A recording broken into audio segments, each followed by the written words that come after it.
একদিন গ্রামের এক নিঃসন্তান দরিদ্র বৃদ্ধ ভোরবেলা একটি পরিত্যক্ত মসজিদে নামাজ পড়ে। সেই মসজিদে কেউ আর আসে না।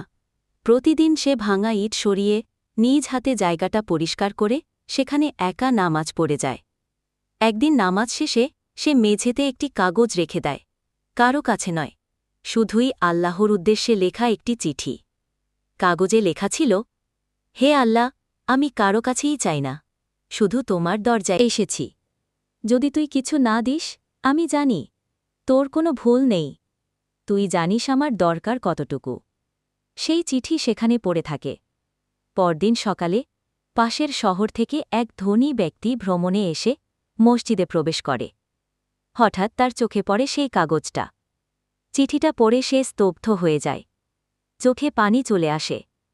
সেই ধনী লোক সেই বৃদ্ধকে খুঁজে বের করে, তার জন্য একটি ঘর তৈরি করে দেয়, মাসিক খরচ বহন করে এবং তার চিকিৎসার দায়িত্ব নেয়। বৃদ্ধ কিছুই জানে না, শুধু প্রতিদিন নামাজ পড়ে কাগজ লিখে রেখে আসে। শেষ দৃশ্য, একদিন বৃদ্ধ মারা যায়।